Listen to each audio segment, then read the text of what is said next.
В вопросах защиты населения от коронавируса не остались безучастными представители бизнес-сообщества Абхазии. Движение «Мы вместе» было создано 26 марта после обращения руководства страны к абхазским предпринимателям с призывом оказать помощь в борьбе с COVID-19. В движение вошли предприниматели мелкого, среднего и крупного бизнеса Абхазии.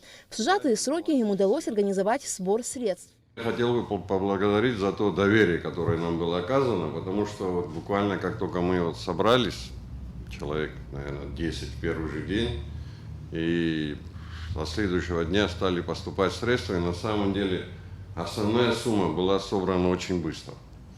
И участвовали в этом совершенно разные люди, разные компании. Вот это пример того, как, я не знаю, я вот просто думал, наверное, лет 27 уже такого не происходило в Абхазии, когда не разделяясь там ни по национальному признаку, ни по политическому, ни по какому другому, все дружно вместе собирали средства. Несмотря на вот эти тяжелые испытания, мне кажется, один очень положительный вывод из всей этой ситуации можно сделать.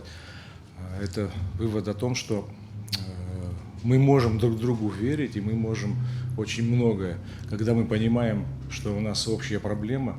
И когда мы будем, я думаю, это еще один шаг к пониманию того, что у нас в глобальном смысле, что это общая страна, это наш общий дом, и только мы все вместе что-то сможем сделать в будущем.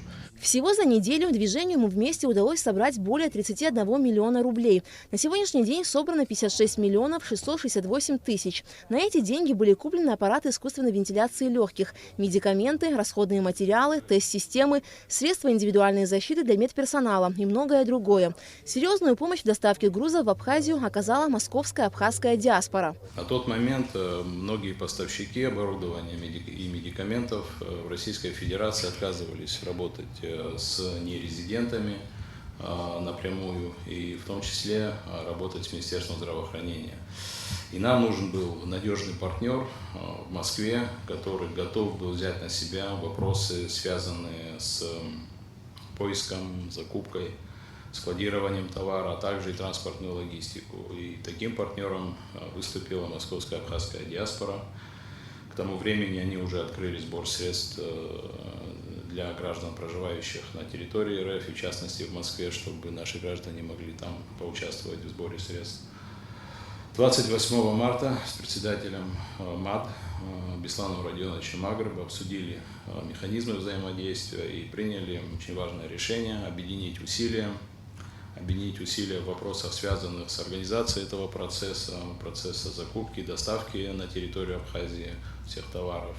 И хочу сказать, что это сотрудничество было правильным, нужным и эффективным. Все закупленное медицинское оборудование и материалы были направлены в Министерство здравоохранения республики, которое затем распределяло гуманитарный груз в медучреждения страны. Министр Тамас Цахнаки отметил, что помощь предпринимателей стала большим подспорьем для здравоохранения страны. Это очень серьезное, значительное подспорье, благодаря которому мы на сегодняшний день практически полностью обеспечили наши центральные учреждения, в частности, Гудаутскую центральную районную больницу, которую мы перепрофилировали на период эпидемии в ковидный центр клинический. Она обеспечена полностью всем необходимым. Клиника рассчитана на 350 коек. На сегодняшний день у нас в инфекционном отделении 40 коек развернуто, в том числе отделение реанимации.